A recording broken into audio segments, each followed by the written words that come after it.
السلام علیکم ورحمۃ اللہ وبرکاتہ۔ صحیح بخاری حدیث نمبر 53۔ باب اداء الخمس من الایمان۔ وبه حدثنا قال حدثنا علی بن جعد قال اخبرنا شعبۃ عن ابی جمرۃ قال كنت اقعد مع ابن عباس يجلسني على سريره فقال اقم عندي حتى اجعل لك سهما من مالي فاقمت معه شهرين ثم قال ان وفد عبد القيس لما اتوا النبي صلى الله عليه وسلم قال من القوم او من الوفد قالوا ربيعة قال مرحبا بالقوم او بالوفد غير خزايا ولا ندامة فقالوا يا رسول الله إنا لا نستطيع أن نأتيك إلا في الشهر الحرام وبينك هذا الحي من كفار مضر فمرنا بأمر فصل نخبر به من وراءنا وندخل به الجنة وسألوه عن الأشربة فأمرهم بأربع ونهاهم عن أربع أمرهم بالإيمان بالله وحده قال أتدرون ما الإيمان بالله وحده قالوا الله ورسوله أعلم قال شهادة أن لا إله إلا الله وأن محمد رسول الله وإقام الصلاة وإيتاء الزكاة وصيام رمضان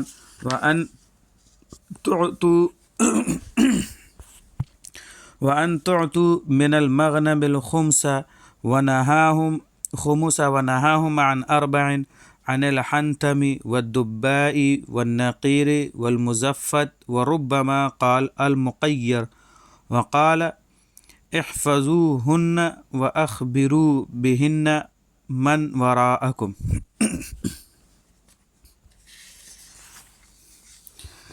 اس بات کا بیان کہ مال غنیمت کا 5واں حصہ ادا کرنا ایمان کا ایک شعبہ ہے۔ ابو جمرہ نصر بن عمران تابعی سے مروی ہے کہ میں حضرت ابن عباس رضی اللہ عنہما کے پاس بیٹھا کرتا تھا اور وہ مجھ کو خاص اپنے تخت پر بیٹھا لیتے تھے۔ ایک بار کہنے لگے تو میرے پاس رہ جا، میں تمہارے لیے اپنے مال میں سے کچھ حصہ مقرر کر دوں گا۔ چنانچہ میں نے 2 مہینے تک ان کے پاس قیام کیا۔ پھر ایک دن ابن عباس رضی اللہ عنہما نے بیان کیا کہ جب عبد القیس کا وفد نبی اکرم صلی اللہ علیہ وسلم کی خدمت میں حاضر ہوا تو حضور اقدس صلی اللہ علیہ وسلم نے دریافت فرمایا تم کون لوگ ہو، یا فرمایا کس جماعت کے ہو؟ اس میں راوی کا شک ہے، انہوں نے یا یہ جماعت مراد ہے یا لوگ مراد ہیں۔ انہوں نے عرض کیا ہم بنی ربیعہ کے لوگ ہیں۔ آپ صلی اللہ علیہ وسلم نے فرمایا مرحباً، خوش آمدید، وہ وفد جو نہ رسوا ہوئے نہ شرمندہ۔ پھر وفد نے عرض کیا یا رسول اللہ، ہم شہر حرام کے علاوہ اور کسی مہینے میں آپ کی خدمت میں حاضر نہیں ہو سکتے، کیونکہ ہمارے اور آپ صلی اللہ علیہ وسلم کے درمیان کفار مضر کا قبیلہ ہے، اس لیے آپ ہمیں ایک ایسی فیصل بات بتا دیجئے کہ جس کی خبر ہم اپنے ان لوگوں کو کر دیں جو ہمارے پیچھے ہیں، یعنی یہاں نہیں آئے، اور اس پر عمل کر کے ہم جنت میں داخل ہو سکیں۔ اور انہوں نے حضور صلی اللہ علیہ وسلم سے ظروف مشروبات کے بارے میں یعنی بانسوں کے متعلق بھی دریافت کیا۔ آپ صلی اللہ علیہ وسلم نے 4 باتوں کا ان کو حکم فرمایا اور 4 باتوں سے منع کیا۔ آپ صلی اللہ علیہ وسلم نے انہیں حکم دیا کہ خدائے وحد پر ایمان لاؤ، اور آپ صلی اللہ علیہ وسلم نے فرمایا کیا تم جانتے ہو خدائے وحد پر ایمان کا کیا مطلب ہے؟ انہوں نے عرض کیا اللہ اور اس کے رسول خوب واقف ہیں۔ آپ صلی اللہ علیہ وسلم نے فرمایا اس بات کی شہادت دینا کہ اللہ کے سوا کوئی عبادت کے لائق نہیں اور محمد صلی اللہ علیہ وسلم اللہ کے رسول ہیں، اور نماز قائم کرنا اور زکوٰۃ دینا اور رمضان کے روزے رکھنا اور مال غنیمت میں سے 5واں حصہ ادا کرنا۔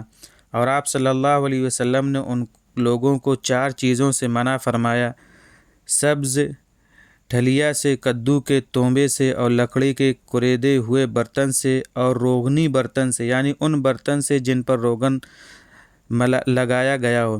اور کبھی مقیر کہا، یعنی حضرت ابن عباس رضی اللہ عنہما نے چوتھی چیز کو کبھی مزفت کہا اور کبھی مزفت کے بجائے مقیر فرمایا، دونوں کے معنی ایک ہیں، اور فرمایا انہیں یاد رکھو اور جو لوگ تمہارے پیچھے اپنے ملک میں ہیں انہیں بھی بتلا دو۔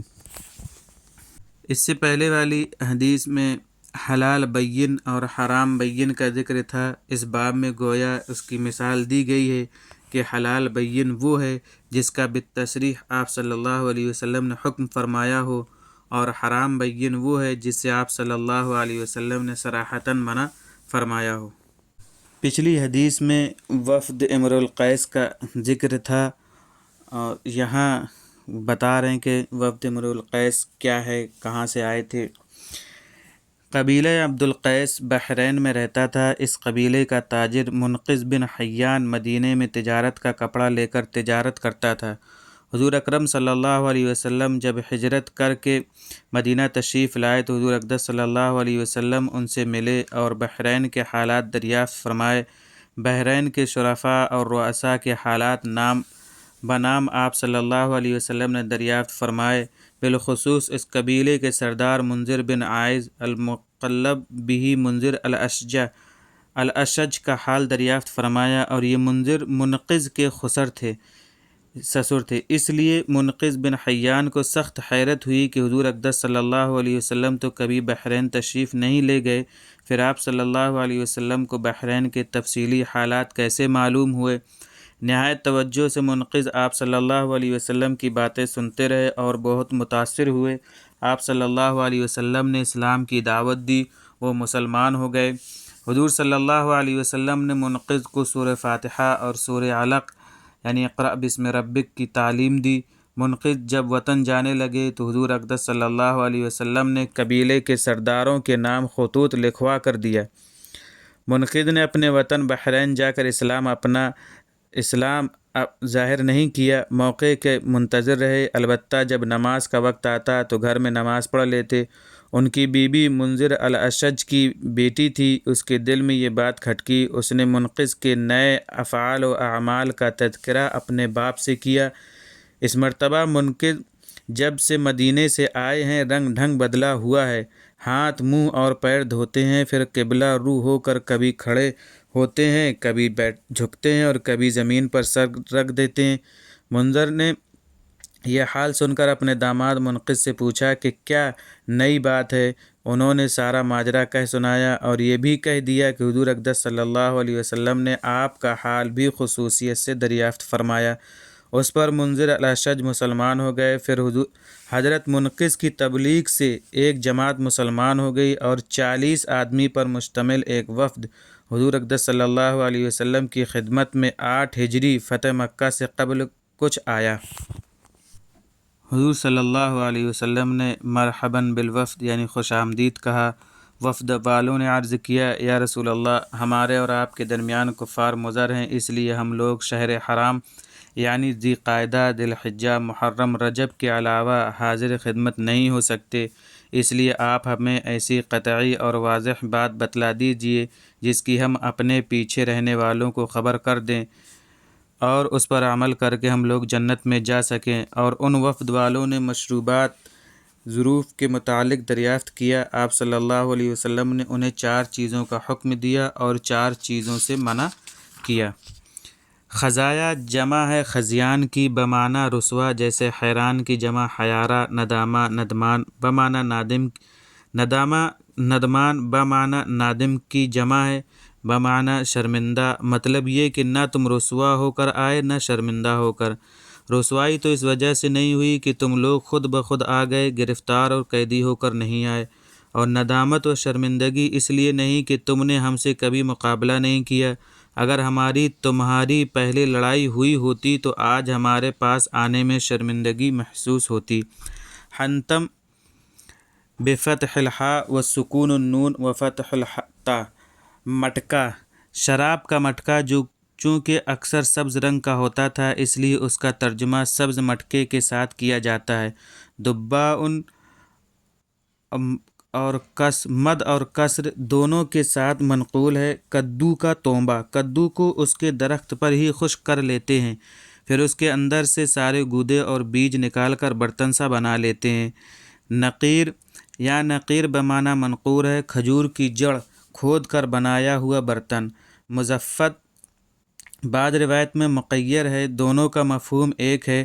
روغنی زفت لگایا ہوا برتن مزفت زفتہ سے ہے اور مقیر قار سے۔ قار کو قیر بھی کہتے ہیں۔ تارکول جیسا کہ ایک تیل بصرہ سے آتا تھا اور اس کو کشتیوں میں مسامات بند کرنے کے لیے لگاتے تھے۔ حنفیہ شافعیہ کے نزدیک برتنوں کی حرمت منسوخ ہو گئی۔ مالکیہ و حنابلہ کے نزدیک اب بھی ان برتنوں کی ممانعت ہے۔ یہ تھی ہماری آج کی حدیث جو کہ تھوڑا طویل ہو گئی۔ انشاءاللہ خیال رکھیں گے کہ 10 منٹ سے زیادہ نہ ہو۔ السلام علیکم ورحمۃ اللہ وبرکاتہ۔